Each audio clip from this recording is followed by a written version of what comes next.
दोस्तों वैसे तो इस खबर के बारे में मैं कई बार बात कर चुका हूँ, लेकिन इस बार मैं पेपर में लिखे हुए जो भी हैं ईपीएस 95 पेंशन की पेंशन संबंधी मामले को जो पेपर में दर्शाया गया है उसके बारे में हम लोग बात करते हैं। सबसे ऊपर लिखा है ईपीएफओ की अपील पर फैसला जल्द। क्या अपील है वो भी हम लोग बात करेंगे। कर्मियों की पेंशन का मुद्दा तय करने वाले मामले की सुनवाई कर रहे चीफ जस्टिस महोदय।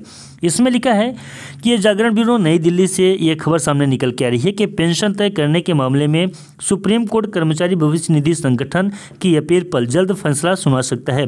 देश भर में हजारों कर्मचारियों की पेंशन का मुद्दा तय करने वाले इस मामले की सुनवाई प्रधान न्यायाधीश यूयू ललित की अध्यक्षता वाली 3 सदस्यीय पीठ ने की थी।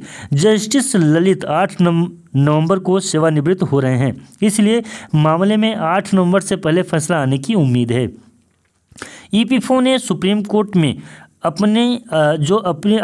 उनकी अपील थी उसको दाखिल कर Kerala high court, Delhi high court और राजस्थान हाई कोर्ट के फैसलों को चुनौती दी है। इन तीनों ही उच्च न्यायालयों ने कर्मचारी पेंशन संशोधन योजना 2014 को रद्द कर दिया था।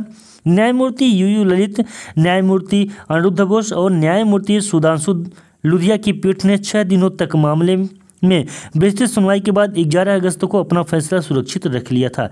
केरल हाई कोर्ट ने 2018 में कर्मचारी पेंशन संशोधन योजना 2014 को रद्द करते हुए 15,000 रुपये प्रतिमाह की सीमा के ऊपर की वेतन के अनुपात में पेंशन का भुगतान करने को कहा था। हाई कोर्ट ने यह भी कहा था कि पेंशन योजना में शामिल होने के लिए कोई कट ऑफ तारीख नहीं हो सकती है। ईपीएफओ ने केरल हाई कोर्ट के फैसले के खिलाफ 2019 में सुप्रीम कोर्ट में विशेष अनुमति याचिका दाखिल की थी, जिसे सुप्रीम कोर्ट ने खारिज कर दिया था। हालांकि इसके बाद ईपीएफओ और केंद्र सरकार ने माननीय सुप्रीम कोर्ट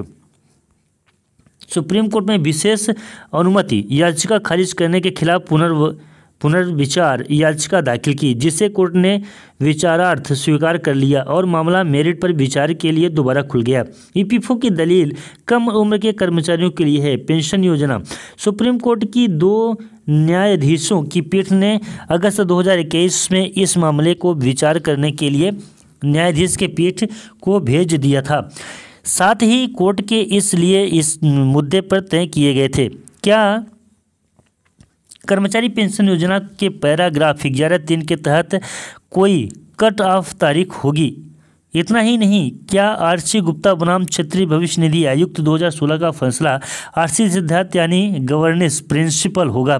इसके आधार पर इन सभी मामलों को निपटाया जाना चाहिए। इस मामले में ईपीएफओ की मुख्य दलील यह है कि पेंशन फंड और प्रोविडेंट फंड अलग है और प्रोविडेंट फंड की सदस्यता अपने आप पेंशन फंड की सदस्यता में तब्दील नहीं होगी।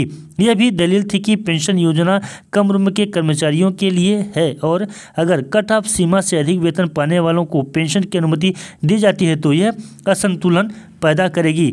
ईपीएफओ का कहना है कि 2014 का संशोधन पेंशन और भविष्य निधि के बीच क्रॉस सब्सिडी के मुद्दे को हल करने के लिए लाए गए थे, जबकि पेंशन भोगियों ने सुनवाई के दौरान ईपीएफओ द्वारा उठाए गए वित्तीय बोझ के तर्क का विरोध किया है। तो दोस्तों ये पूरी जानकारी थी, ये जो पेपर में लिखा हुआ था वो मैंने आपको पढ़ के सुना दिया है, पूरी की पूरी जानकारी दे दी है।